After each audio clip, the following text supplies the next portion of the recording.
spending time to study the Word of God, listening the Word of God, and together with prayer. So ito kasi yung lifestyle talaga ng isang Kristiyano, totoong Kristiyano.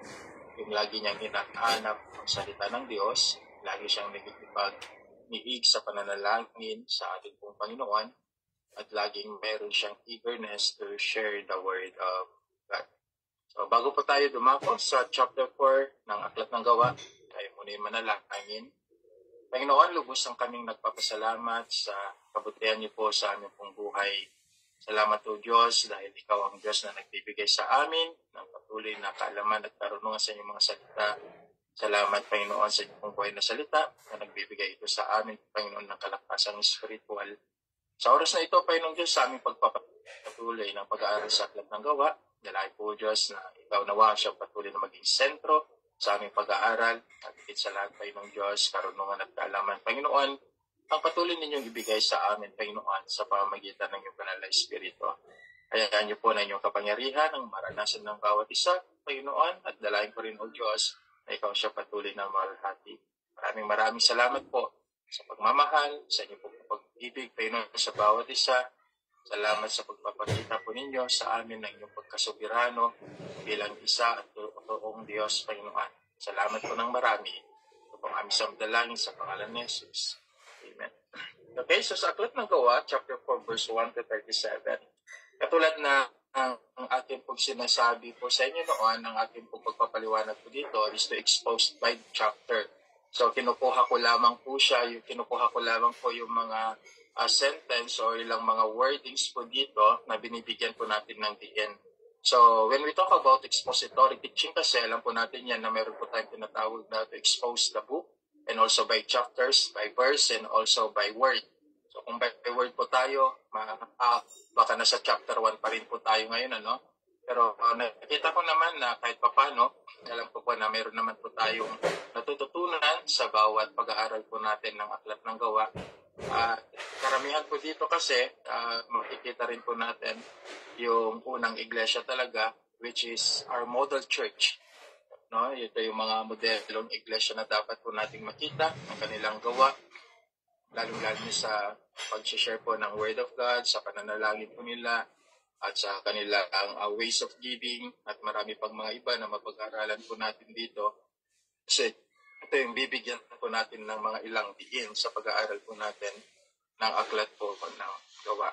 So sa Aklat po ng Gawa, chapter 4, beginning verse 1, sabi po dito, nagsalita pa si Pedro at si Juan sa mga taong bayan nang dumating ang mga paring Hudyo, ang kapitan ng bantay sa templo at ang mga Pariseo. So it is continuation sa ating napag-aralan po dito doon sa miracle na ginawa mismo ni Pedro at ni Juan doon sa aklat po ng Acts chapter 3. It is a continuation hanggang sa dumating nga po itong mga pare at mga Sadyosyo. So, sino ba itong mga pare? Bibigyan lang po na, although alam ko na alam na rin po ng mga iba siguro regarding the meaning of Pharisees and Sadducees, pero para sa kalingawan din ng iba ay malaman din po ninyo. Sino ang mga pare? Actually, mayroon pong dalawang mga namumuno sa Sanhedrin. I don't know kung nagpapatuloy hanggang ngayon, pero mas kilala po kasi yung tinatawag po nating Pariseo dahil sila yung mas nakikilala sa loob ng Sanhedrin. Pero meron pang isa na governance sa loob ng temple, which is the Sadducees. So yung mga pare, ito yung tinatawag po nilang kohanim, okay? Mga hinirang na opisyal ng relihiyon na sa sinaunang Israel na may pananagutan o katungkulan sa pag-aahin ng ritual sa templo. And then yung mga Sadducees naman, sila po yung mga mayayaman, maharlika sa sekta ng Mahudyo, nasa loob din po ng templo, at kadalasan naman ay kasakasama po sila ng mga pare. We study in the New Testament, talagang kasakasama po sila talaga ng mga pare. And then those Sadducees, hindi po sila naniniwala doon sa resurrection sa the dead. So sila po yung talagang nag-oppose, most especially the teachings of our Lord Jesus Christ. So mula noong ikalawang siglo, that is 70 CE, No? So dito makikita rin po natin yung pamamayagpag din po ng mga saserdote. And then of course dito rin po nagtapos. Okay? When we talk about 70 AD, ayan po yung panahon na sinakop po ni General Titus ang Jerusalem at winasak nga po ang templo. So mga Pariseo, okay, the office of priest in the Old Testament began with Aaron and his son. They became a human intermediaries between the Holy God and His simple humanity. So pinili po ang mga Pariseo, alam po natin yan, para sila po ang mamagitan sa panahon po ni Moses para sa mga Israelita at sa Diyos. Pero lagi nating tandaan, when God chose these priests or Levites, alam po natin yan, they came from Aaron. They were characterized by the three qualities. So mayroon pong karakter dapat ang pagiging punong pare sa naglilingkod sa ating pong Panginoong Diyos mula sa panahon ni Moses hanggang sa panahon po ng ating pong Panginoong Kristo. Tandaan po natin that during the earthly life of our Lord Jesus Christ, saklaw pa rin po siya ng law. Marami po kasi nagsasabi, nasabi nila during the earthly ministry of our Lord Jesus Christ, sabi nila they are living in grace, mali po yun. Nag-end po ang law in the time that Jesus Christ died on the cross because He paid it. Sana tandaan niyo po na yun yung boundaries ng law. Kaya kahit doon sa panahon ng ating pong Panginoong Kristo, saklaw pa rin po siya ng batas. Kaya kung papansinin po ninyo, hindi niya po inupos ang maraming mga katungkulan o ilang mga katuruan pa regarding sa moral law in that time. And until now naman, continuous pa rin naman po yung mga moral law. No? So, tingnan po natin lagi the context of the scripture and also the history para makita po natin yung tinatawag po nilang timeline. Kaya minsan may pagkakamali rin doon paggamit po nila yung mga ADs at BC. Sometimes kaya yun po yung dapat po natin din bigyan minsan ng diin dahil marami rin po kasi yung mga nagbasa lang and then they are not searching.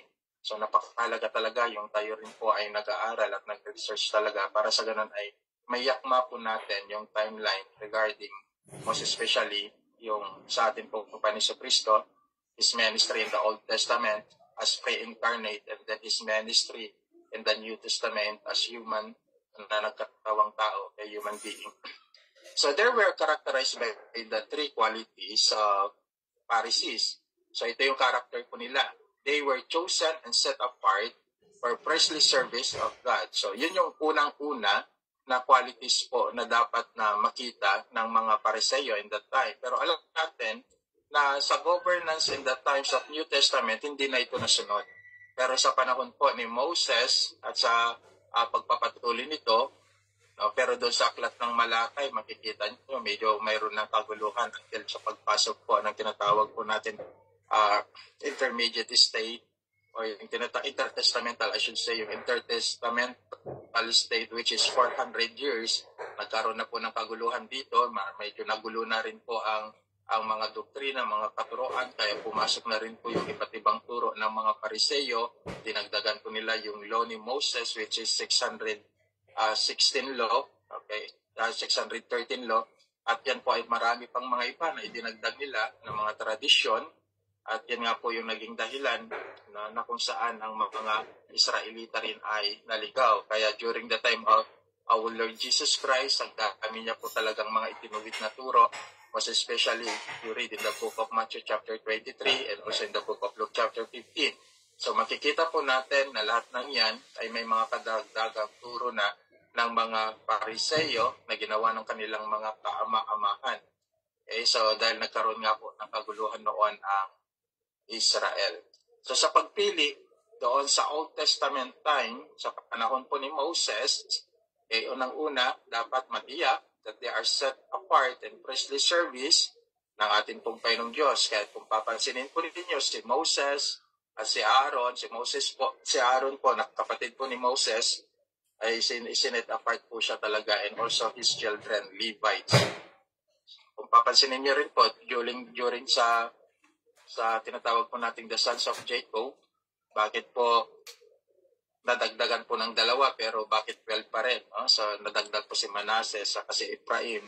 pero naging 12 kasi inalis na talaga doon sa alignment ng governance, okay, government na napamumuno ang mga Levita because they are chosen by God in the service of God. Sila po yung pinili ng Diyos na mamamahala sa mga gawaing templo, sa mga gawaing tabernakulo, sila po yung mamamahala sa pagpapaliwanag, pagpapahayag ng salita ng ating Diyos. So may pagpili ang Diyos. And then pangalawa, they were to be holy and character. So, napakalaga po ito talaga, most especially in Old Testament time, dahil kung hindi ka katatagpuan na sa banal ka sa pagsunod sa mga batas po na binigay ng Diyos kay Moses, ay buhay po ang katumbas. At tandaan po natin, as being a servant of God, malaga rin po ito sa atin na dapat matiyak natin that we are chosen and set apart by God sa kanya pong gawain. And then meron din po tayong puso at higit sa lahat, tandaan po natin, hindi lamang sa ating mga puso, dapat talaga tayong mamuhay na mayroong kabanalan. And also in our character. So ang pangatlo, they were the only ones allowed to come near to God on behalf of people. So ang pinaka-main na trabaho ng mga Pharisee ay yaong sila yung nag-aalay ng mga ino-offer ng mga Israelita. And then, ang high priest naman, once a year, pumapasok po siya doon sa tabernakulo, hinihingi ng tawad for atonement ng mga Israelita sa lahat ng kanilang kasalanan. Bukod sa ganoon ay mapatawad ang kanilang mga kasalanan. But if you're going to read the book of Hebrew, makikita po natin dyan talaga yung great grace of God given to us through our Lord Jesus Christ, ay yung kapatawaran ng ating kasalanan ay hindi na po natin kailangan mag-ayon pa ng mga tupa, kambing o toro dahil sa ang dugo ni Kristo ay sapat na para mabayaran ang ating mga kasalanan. Pero doon sa Old Testament time, kailangan na mag-alay ang mga lingkod ng Diyos na nagkakasala o yung kanyang nation, mga tao, sa mga Israelita ng mga kaloob na ito na binanggit ko kanina, no, na dapat silang mag-alay doon pag sila po ay nakagawa ng kasalanan in order yung kanila pong mga kasalanan ay mapatawad. The difference between the forgiveness of sins in Old Testament time and New Testament time, yung kaparaanan ng pagpapatawad doon sa lumang tipan ay natatakpan lamang. Pero doon sa bagong tipan, ito ay totally washed away. So yun yung kapangyarihan ng Diyos through graces. No, ibig sabihin talagang wala, nilimot. No, yun yung kagandahan ngayon sa panahon natin ngayon na namumuhay sa biyaya ng atin pong Panginoong Diyos. So, characterized by the three qualities of the Pharisee. Unang-una, they are set apart and firstly service by God. Ang Diyos ang namili sa kanila. And then, kailangan din po silang mamuhay, holy and character. And lastly, sila lang po yung lagi natin tandaan na pumapasok, allowed by the God, to enter to the tabernacle para gumawa ng mga rituals and ceremonial na binanggit po ni Moses sa aklat po ng Exodus at Leviticus. Sa verse 2, mababasa rin po natin ito, galit na galit sila sa dalawang apostol dahil itinuro ng mga ito sa mga tao na si Jesus ay muling nabuhay. Yan bibigyan po natin ng diin dahil itinuro ng mga ito sa mga tao na si Jesus ay si Jesus ay muling nabuhay. At iyon ang katibayan ng muling mabubuhay ang mga patay. So, the authors of the book of Acts, clearly dito na sinabi niya, binigyan na po tayo ng hope na kung paano ang ating pong Panginoong Jesucristo ay binuhay, ganun din naman ang lahat ng sumasampalataya sa Kanya, na pagkatapos po nating mamatay, ay muli tayong bubuhayin. Bibigyan po tayo ng incorruptible body, isang buhay na walang hanggan, na matatamasa po natin at ma-experience po natin na makasama po ang ating pong Panginoong Diyos ng pangwalang hanggan. This part of the apostle message was the most objectionable to the Jewish leader. They had executed Christ as a blasphemer, sabi po dito, and now Peter and John were proclaiming that this Jesus is resurrected from the dead. Dito muli nating makikita na ang tanging pinapahayag at mensahe ng mga apostol ay ang ebanghelyo ng Panginoong Kristo, ang kanyang kamatayan, pagkalibing at muling pagkabuhay. Bakit sinabi po dito na tinatawag natin objectionable? Dahil itong mga Jewish leader na ito, alam nila na sila ang nagpapako kay Kristo sa krus ng Kalbaryo, sila ang gumawa ng kaparaanan, sila ang gumawa ng mga kasinungalingan para siya ay mapako sa krus ng Kalbaryo. Pero narito ang dalawang apostol, boldness that they are preaching now, that this Christ that they are crucifying in the cross of Calvary, ito buhay na buhay siya. At siya pagkatapos po ng 40 araw, siya po ay pumunta doon sa langit.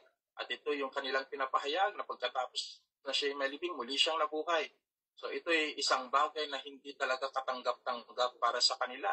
So, in their message, makikita po natin talaga na nagkaroon, if we are in that sense, I should say, ay mayroong talagang quarrels, may mga problema sa mga Pariseo at mga Sadduceo na nakarinig. Pero itong si Pedro, itong si Juan, they are boldly to preach kung ano yung mga bagay na kung saan nakita po nila at narinig sa ating pong Panginoong Kristo. At ay pag-aralan din po natin mamaya. The Holy Bible is Christ-centered. Tandaan po natin pala, katulad ng sinabi ko dito, kung si Pedro, ang kanyang sentro ng kanyang pangaral, nagpasimula pa rin po siya in the book of Acts chapter 2, chapter 3, hanggang chapter 4 ay patungkol sa Ebanghelyo ni Kristo, patungkol doon sa kanyang kamatayan, pagkabiling at pagkabuhay. So, it means to say that Apostle Peter and all the apostles, including Apostle Paul, laging Christ-centered po ang kanilang pagtuturo. So, meron po lang akong nabasa, just to share you, no, na ang mensahe, which is out of Christ, so that message is not from God. So, yun yung masakit because a lot of message today, halos naliles na hindi nagiging Christ-centered ang mga messages po natin, yung mga message po ng marami. They are trying to motivate people. Okay? They are trying to make the church grow based on their power and their program. Pero alam niyo po, pag ang Diyos ang gumawa ng kaparaanan, dahil ang Diyos naman talagang nagpapalago sa iglesia, when we talk about growing in the church is not only the quantity but most especially those spiritual growth ay kasama po doon. Because a lot of churches today, they are not growing spiritually but they are growing in quantity. Ito yung laging sinasabi po sa inyo. So, sa iglesia ng Diyos, okay, both quantity and spiritual, ito ay kasama sa paglago. So, the Holy Bible is a Christ-centered book where you can read the whole prophecy and the story of Jesus Christ from Old and New Testament. So, yun yung isang bagay na pakatandaan po natin. Christ-centered po kasi ang Biblia. Kaya sa bawat talata, sa bawat area ng Bible po natin, katulad po ni Apostle Peter, makikita rin po natin mamaya if you are going through sa ating pag-aaral, talagang he quoted also in Old and New Testament, makikita po natin yung kanyang preachings talaga, yung mga pagpapahayag niya, pag-quote niya ng mga biblical verses in Old Testament time to prove that those verses ang tinutukoy po ay si Kristo. Same as true as today, that if we look and digging the scripture, lagi po nating titignan talaga ang Panginoong Kristo kung naroroon na yung talaga yung pinaka-main ng mensahe po natin sa bawat pangangaral at pagpapahayag po natin sa salita ng Diyos, lalong-lalo na po sa ating pong pag-evangelize. Therefore, tandaan po natin, if the Holy Bible is a Christ-centered book where you can read the whole prophecy and the story of Christ from Old and New Testament, therefore, our teaching, our message, our preaching must be Christ-centered. Christ must be exalted to all area of our message in our life, like the Apostle Peter and Apostle John did. Kung ano yung ginawa po nila ng mga apostol na narito ngayon sa aklat ng Acts, kung ano yung kanilang mga pamantayan, yun din ang magiging pamantayan po natin sa buhay, sa pagtuturo at mga mensahe na ating pinabahagi sa iba. Sa verse 3, ang bibigyan po natin din po dito ay kinulong muna hanggang kinabukasan. Anong sabi dito? Kahit dinakip nila ang dalawa at ikinulong hanggang kinabukasan sapagkat gabi na noon. So, clear po dito kasi bakit kinulong sila hanggang kinabukasan? Dahil bawal sa mga Hudyo ang paghatol at paglilitis ng gabi. So there is a violations regarding the crucifixions of our Lord Jesus Christ, pero hindi naman po yan yung topic po natin, ano?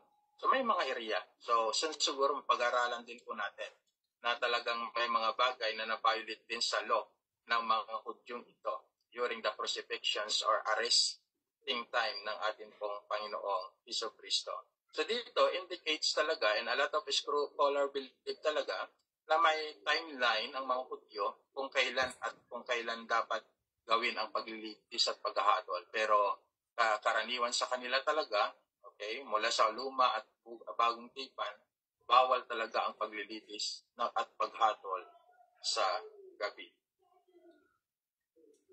Verse 4, gayon pa man marami sa nakarinig sa kanilang pangangaral ang sumampalataya kay Jesus, kaya umabot sa 5,000 bilang ang mga lalaki. Hindi po kabilang dito yung mga 3,000 who believe, okay, in the preachings of our Lord Jesus Christ in chapter 3. So dito makikita rin po natin talagang marami talaga ang tawag. Kaya tinawag po natin na in the book of Acts, it is a great revival talaga. Nandito yung great revival talaga na nangyayari dahil talaga makikita mo yung convictions ng mga tao, how they become Christian, kung paano kumilos ang banal na espiritu at kung paano sila tawagin ng ating pong Panginoong Diyos sa pamamagitan po ng pangalan ng ating pong Jesucristo. So yung sumampalataya na binanggit po dito or belief, ang Greek word po nito ay pistoo. Nang ibig pong sabihin, to have faith, to entrust, spiritual being to Christ. Yan po. Pistoo, which means to have faith, to entrust, spiritual being to Christ. Sa King James Version po, yung salitang believe o sumampalataya ay ginamit din po yung believe, commit, or trust. Okay? Believe, commit, or trust. So, believe unto or trust unto our Lord Jesus Christ. So may mga ilang area na ginamit din same doon sa wikang Hebreo. Yung salitang pisto o sa wikang Grego. For example, let us use some familiar verses in Old Testament time. Yung salitang commit unto Christ. Commit unto Christ, every word, sabi po dito, pakad. Yung salitang pakad found in the book of Psalms chapter 31 verse 5, saka found also in the book of Psalms 37 verse 5. Ang ibig sabihin po ito ay a divine and fully commitment to God. A divine and fully commitment to God. So, itong mga na-convert dito sa verse 4, it is clearly that they are convinced and convert, okay? Talagang sila talaga ay nagkaroon ng a divine conversion because ang ginamit na mga salita dito ay nagpapatunay, and some of those theologians believe na talagang it is 100% that this 5,000 man receive a saving faith, which is they are totally giving their life to Christ, as we can see those words na ginagamit po dito. Like yung sinabi ko kanina, the word commit, okay, commit unto Christ, sa wikang Hebrew, nagamit din po natin yan, a divine and fully commitment to God, a divine fully commitment to God. And also yung salitang trust, okay, so yung mga binanggit ko in the book of Psalms, very familiar po yan sa atin kasi ginagamit din po yan ng mga marami, hindi lang po nabibigyan ng diin. So next, Hebrew word batag, okay, trust unto Christ, or dun sa Hebrew naman, ginamit nilang trust unto the Lord. So, ang ibig sabihin po nito, be confident, be sure, be secure, and be hopeful. No? So, yan po yung ibig sabihin po ng mga yan. Found also in the book of Proverbs chapter 3 verse 5. At katulad ng sinabi ko sa inyo kanina, some scholars believe that these 5,000 men are fully converted and received the gift of saving faith. Yan po yung natanggap nila. So, grabe ano? So, sa unang pagpapayag na Apostle Pedro, 3,000 converted. And this dalawang pagpapayag niya, nandiyan yung 5,000 men converted. So, ganun ka-powerful ang pagkilos talaga ng banal na espiritu sa kanilang kapanahunan. Comparing today, yun yung masaklap na a lot of people believe, maraming pumunta doon sa harapan, at alcohol po sila, pinatanggap, sinunod ang panalangin ng pastor o panalangin ng pari, tinatanggap nila si Panginoon Kristo bilang kanilang Panginoon tagapagligtas. Pero after that, pag uwi nila ng bahay, walang nabago, walang changes, walang conviction, walang moving of the Holy Spirit. So yun yung problema. Samantalang if we compare the real revival in the book of Acts chapter 3 and chapter 4, there is something change. May nabago sa buhay nila. Mayroon talagang pagbabago na makikita po natin. It is clear, those word that indicates sa binasa ko sa inyo kanina, yung buhay nila, nung sila ay nakapakinig ng Ebanghelyo, nagkaroon sila sumampalataya, at yung pananampalataya yan ay nag-udyok sa kanila yung fully trust, fully committed, fully commitment unto God, unto Christ, because believing every details and every words that come from the mouth of Apostle Peter, dahil sa mensaheng yan, pinaniwalaan nila, sila ng pumuhay nila, so their life is changed. Ganun din naman talaga, because I do believe na ang Diyos talaga ang nagpo-convince at nagpo-converse sa puso ng tao, hindi po tayo. We are not the one who set the heart of people, but God alone. Ang problema kasi maraming mga preachers today, they are seeking the heart of people. Laging ganun yung ginagawa ko nila. Laging ganun yung laman ng preachers nila. Hindi nila naunawaan na ang tanging may programa ng conviction ng tao, yung pagtitiwala ng tao, ay ang Diyos lamang. Kahit ako'y naniniwala nung kayo ay nabago, nung kayo tinawag ng Diyos, ang Diyos ang nag-set ng bagay na yan, sa oras na yan, sa panahon na yan, sa araw na yan, sa sitwasyon na yan, sa programang yan, it is God. Kung may nabago talaga sa buhay po natin. Ngayon, kung hindi naman nababago at hindi tayo nagkakaroon ng fully trust, commitment unto the Lord, ang buhay po natin ay ganoon pa rin, I think there is something wrong in that conviction. So the conviction, saving faith, yung conviction ng saving faith, there is a great changes in our life from our worldly living to become a godly man and woman of God. So yan po yung aklat po ng Book of Acts chapter 4 hanggang verse 4. So sa verse 5 sabi po dito, babasahin po natin, kinabukasan nagtipon sa Jerusalem ang mga pinuno ng Maudyo, ang mga matatandang namumuno sa bayan at ang mga tagapagturo ng kautusan. Verse 6, kasama nila si Anas, ang pinakapurong pari, si Caiphas, si Juan at si Alejandro at ang iba pang mga kamag-anak ng pinakapunong pari. Tinatayo sila sa harapan ng mga apostol at tinanong sa anong kapangyarihan o kaninong pangalan ninyo ginawa ang bagay na ito. Sa Anas po, siya po yung pumalit po kay Caiphas during the time of our Lord Jesus Christ, si Caiphas parte. And then Anas had been replaced during AD 6 hanggang 15, and then si Caiphas was the higher priest.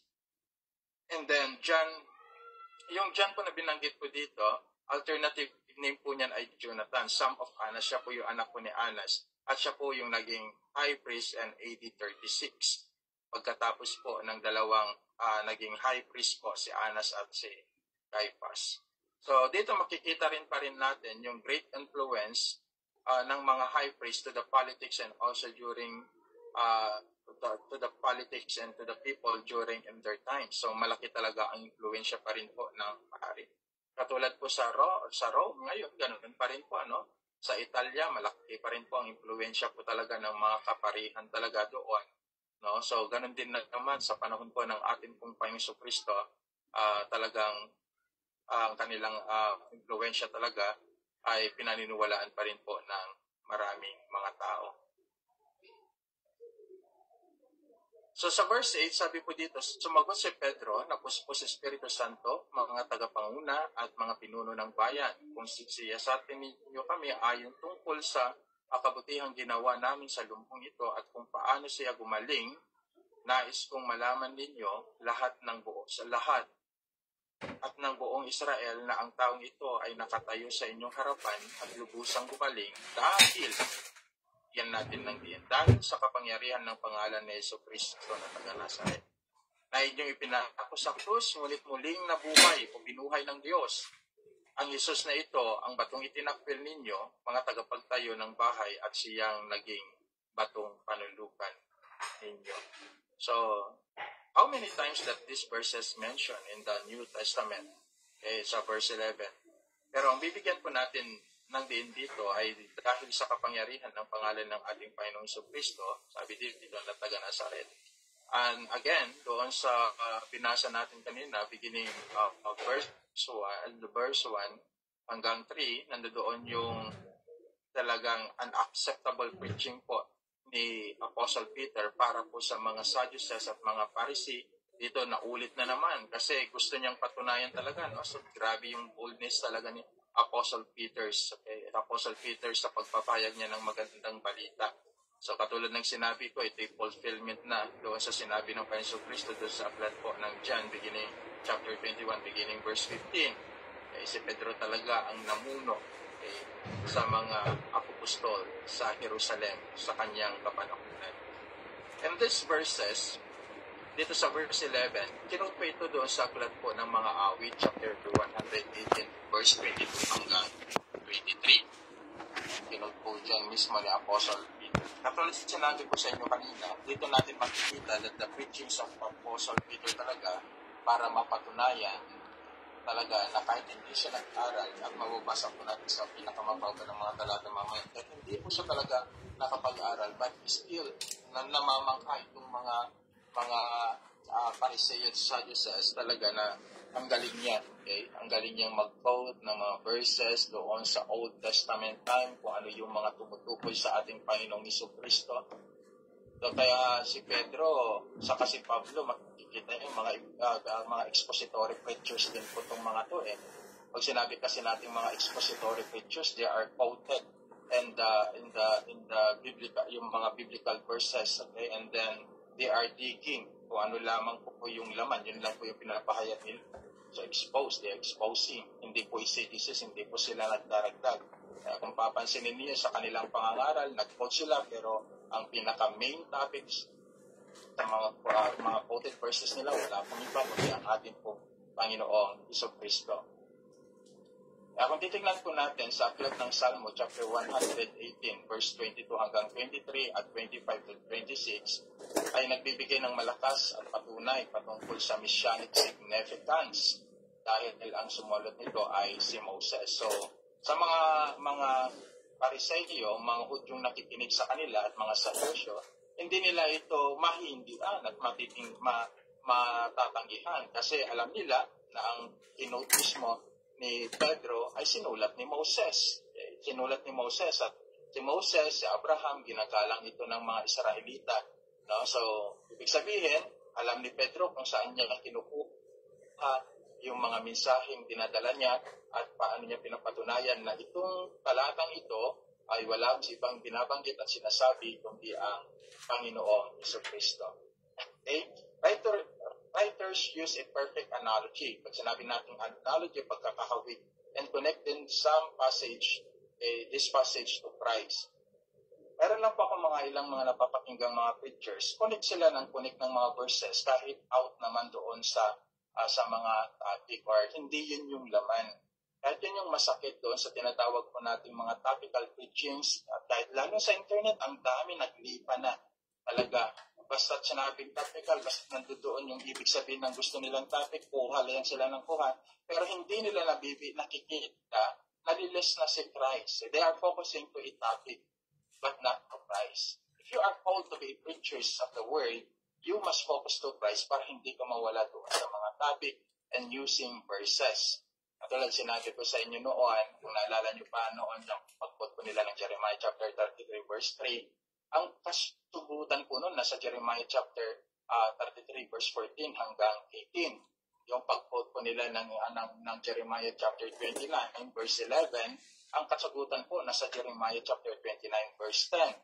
Tapos yung pag-quote po nila doon sa aklat po ng Genesis chapter 12 verse 2 to 3, ang kasagutan po noon nasa Galatians chapter 3. Kaya sometimes we need to understand the connections of the verses dahil ganito yung pagpapaliwanag talaga katulad ng ginagawa ni Apostle Peter at ni Apostle Pablo. Even Apostle Philip, if we continue to study this particular book in the book of Acts sa chapter 8, makikita rin po natin. Kahit kung pansinin nyo, lahat ng mga connected verses and old, yung mga sinasabi nila, it is always connecting to Old Testament prophecy.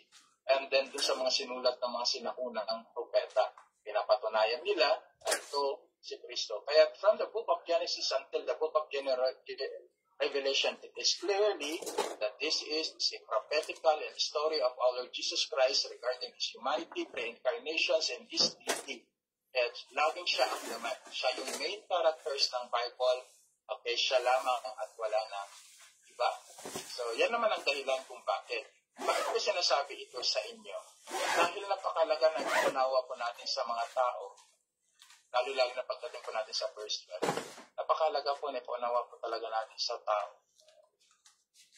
Na tanging si Kristo lamang ang tanging kaligtasan po natin, na dapat siya lang po yung ma-solve talaga sa buhay ng bawat isa. We don't need to encourage people regarding their lifestyle in this world.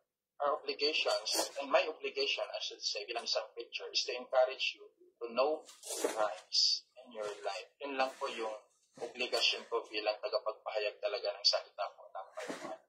Let us go back to our topic regarding, sinabi kong analogy, pagkakahawig, and I will give you some example passages. Ang gagamitin ko dito ng passages na ginamit din po ni Apostle Peter ay dun sa aklat po ng Deuteronomy, chapter 18, verse 15. Ito isang halimbawa lamang sa mga sinulat ni Moses na kinuha din po ng Apostle Peter. Sabi po dito, which is written also those some verses na binasa na po natin. Sabi niya, mula sa inyo, si Yahweh na inyong Diyos ay pipili para sa inyo ng isang propeta na tulad ko, dapat kayong makinig sa kanya. That is written in the book of Deuteronomy, chapter 18, verse 15, na sinulat ni Moses. Pero tignan din po natin dito, nakita ito ni Pedro na ang propetang ito ay ang Panginoong Jesucristo. Gawa chapter 3, verse 22 to 23. Tignan natin po din, sabi dito, sapagkat sinabi ni Moses, so note na ni Pedro, okay? Sapagkat sinabi ni Moses, mula sa inyo ang Panginoong ninyong Diyos ay pipili para sa inyo ng isang propetang katulad ko. Sundin ninyo ang lahat ng kanyang sinasasabihin sa inyo. Ang sino mang hindi sumusunod sa propetang iyon ay hiwalay sa bayan ng Diyos at lilipunin. So, clearly, yung analogy. At clearly din dito talaga na si Apostle Peter talaga hindi nila maiintindihan yung kanyang pangangaral dahil ang kanyang pangangaral talaga ay full of wisdom and knowledge regarding the laws and prophecy to our Lord Jesus Christ. At sa kanyang pangangaral hindi makatanggi, hindi makaupos itong mga pariseyong ito dahil mayroon siyang kaalaman at di pang karaniwang karunungan na nanggaling sa ating Diyos. So dahil sa atin din bilang mga ngaral o tayo nag-share din sa kayo, nag-share din po sa inyo pong mga devotion at sa inyo pong mga ilang mga Bible study online. So napakahalaga na sa pagpili po natin ng mensahe talaga, laging Christ-centered. Laging Christ-centered. So yan po yung makikita po natin sa preachings po ni Apostle Peter. Ulitin po, sa kanyang sentro ng kanyang pagpapahayag pa rin ay patungkol sa mabuting balita o ebanghelyo ng Panginoon Jesucristo. Verse 12, ito yung bibigyan po natin ng konting diin mamaya. Verse 12 and 13, nais ko lang pong basahin. Sa kanya lamang matatagpuan ang kaligtasan sapagkat walang ibang pangalan sa buong daigdig na ibinigay ng Diyos sa mga tao upang tayo ay maligtas. Bibigyan natin ng ganyan mamaya. Nagtaka ang buong kataas-taasan. Ito na yung patungkol kay Pedro. Nagtaka ang buong kataas-taasan ang kapulungan ng mga Diyos sa katapangang ipinakita ni Pedro at Juan. Lalo na nang malaman nilang mga karaniwang tao lamang ang mga ito at hindi nakapag-aral. Nabatid nilang dating kasamahan ni Jesus ang mga tingnan po ninyo, no? So, kahit na nakapag-aral sa law ang mga Pariseo at mga Sadduceo, pero nandiyan pa rin talaga na hindi nila maintindihan ang pangangaral ni Pedro at Juan dahil alam nila yung kanilang binabanggit na mga talata na bumabanggit sa ating pong Panginoong Jesucristo. I-share ko lang ito sa inyo. tatlong mahalagang bagay na dapat tandaan kung bakit ang pangalan ni Jesus ay makapangyarihan sa mga talatang nabanggit. Ibig sabihin, from verse 10 hanggang verse 13. Itin ko, tatlong mga bakit makapangyarihan ang salita, ang pangalan ng ating Panginoong Jesucristo sa mga talatang mga nabanggit. Okay? So sa verse 10, in the name of Jesus, there is a divine healing. So magbabasa rin po natin yan.